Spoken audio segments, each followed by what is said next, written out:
45-15, Colorado loses to Utah in their 2019 season finale.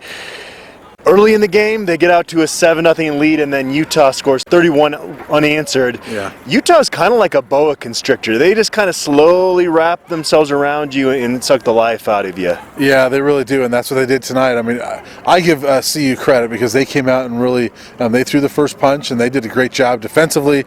I mean, they were fantastic in the first quarter, and offensively they capitalized a little bit and got a touchdown there. But man, that Utah team, you're right. I mean, they just they wear you down. And Zach Moss didn't have like a huge game for them, but they've got guys like Brant Keithy, the tight end. They run him, and he makes big plays. And just defensively, they just wear you down. And I've been watching this team all year. They do that to everybody, and they've had a couple close games against Washington and USC, but man, they do that to everybody. And so I think they're an impressive team. And over the second, third, and fourth quarters, that's what they did to the Buffs.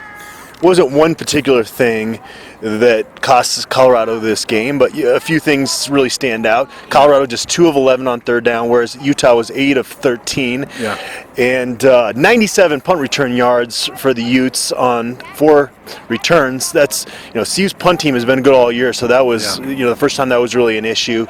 And then if you're going to be Colorado and have any chance to pull off this upset, you got to win the turnover battle, and they didn't get a takeaway, and Utah had one. Yeah, Colorado they needed to play almost perfect, and they needed Utah to not play very well, and those things didn't happen. One of the obviously 97 punt return yards, 66 on one that came back for a touchdown. The Buffs also Dimitri Stanley muffed a punt early. Utah didn't capitalize on it, but things like that didn't help, and CU was going to get the ball back, and they weren't able to have a scoring opportunity there. I talked to Dimitri after the game, and he said, that was just me trying to make a play, and I credit the coaching staff.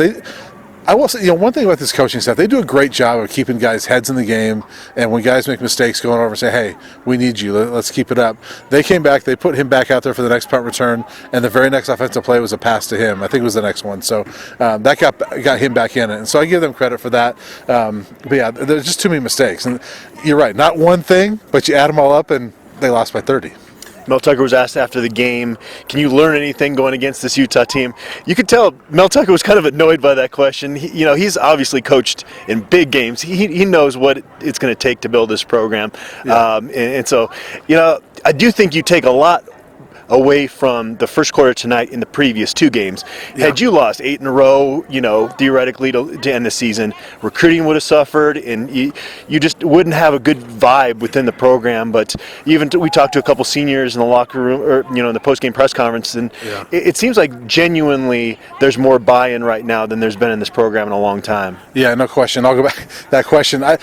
I get the question, and it's a valid question, except that Mel Tucker has been around the SEC and he's been around the NFL. He's seen teams better than this, annually. He's been on teams better than this. So yeah, but I agree with you. The biggest thing that you take away is probably what Mel learned about his own team over the last 3 games, and I know today got away from them, but especially that first quarter, you learn things about your team. They fought. They certainly turned the culture around. We talked to a couple of guys outside. In the press conference, I talked to a couple other guys, and they all said, hey, this thing is totally different than it was last year, and there's just a different vibe, physicality, all those things. And Mel Tucker was very adamant after the game.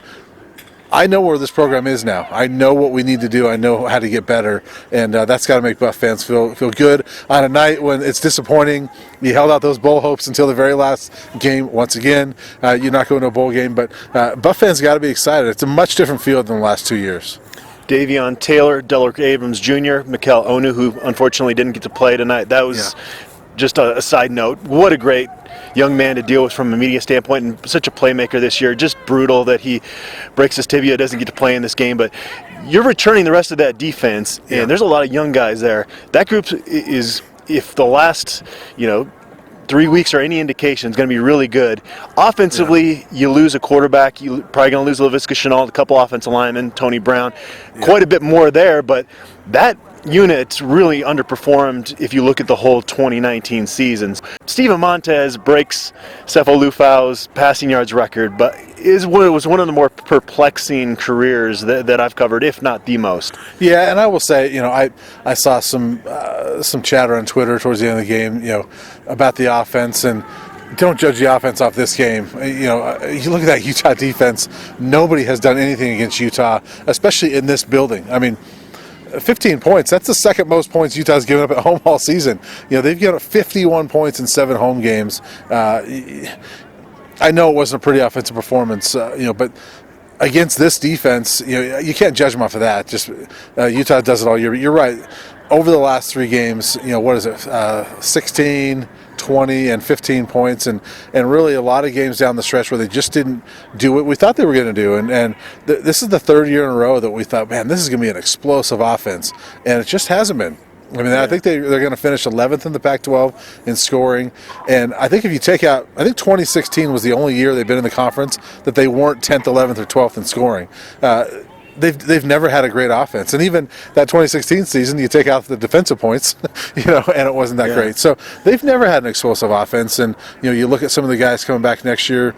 Well, what we think is coming back next year, and you say, well, who's going to play quarterback here? They need somebody that can really get this offense going. And hey, I love Steven Montez. He was great to work with. I think he had a pretty solid career. Based on, I don't think he had great offensive lines around him. I think he could have done more with his career. I think he had a pretty solid career, and had some ups and downs. But he was a pleasure to work with, at least. Yeah, absolutely. He always kind of reminded me of that streaky 3-point shooter that, when he's on, it was really fun to watch, and it just was not very consistent.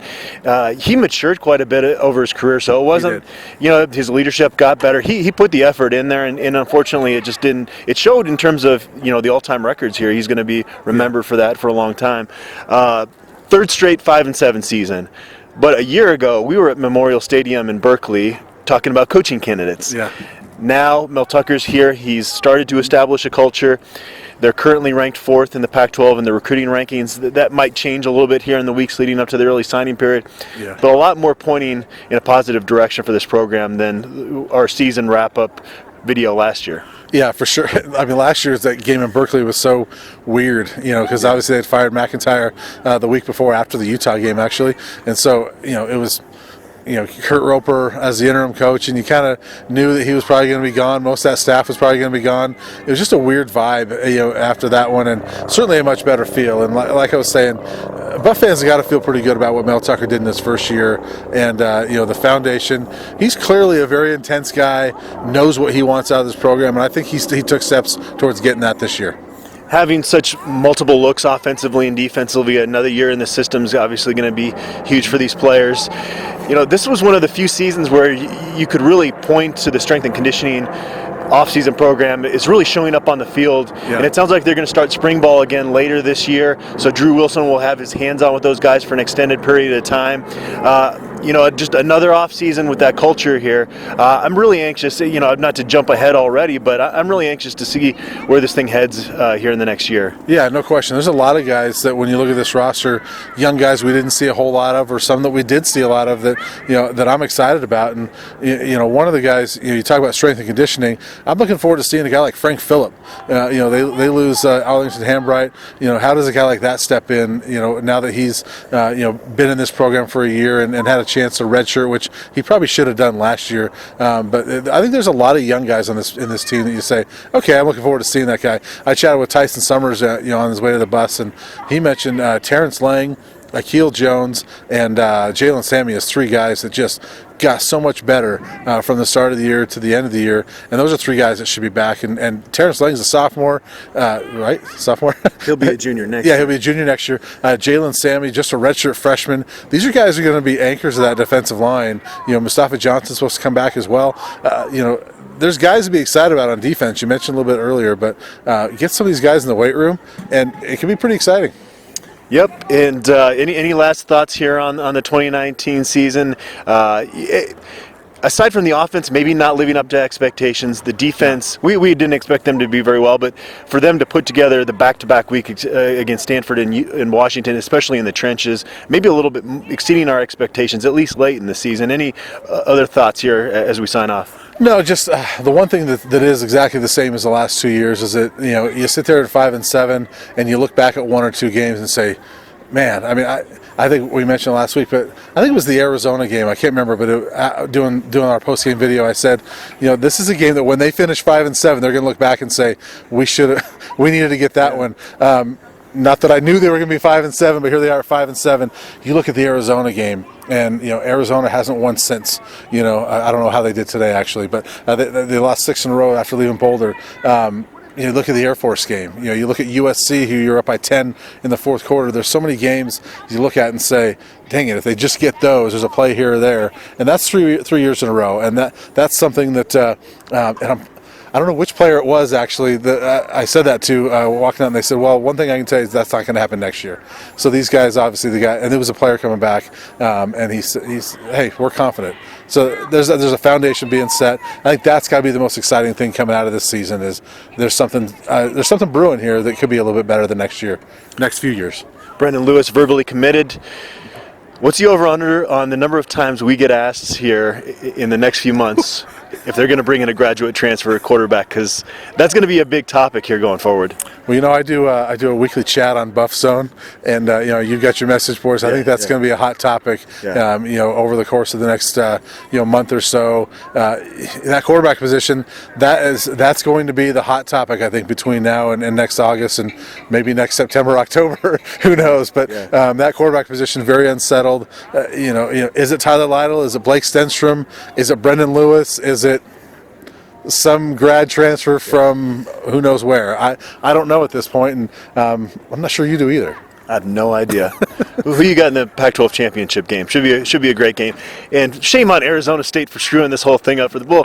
If Utah wins, they could still get in, but it would have been really fun had both these teams gone in with just one loss. I've been pretty adamant most of the year that I thought Oregon was the most complete team, and I'd stuck with Oregon all year. The last couple of weeks, especially with them losing to ASU, I've flipped over to Utah. I think Utah wins that game. And this is a team that, especially now seeing them in person, I've watched them play several times this year, and now seeing them in person, this is a complete football team in my opinion.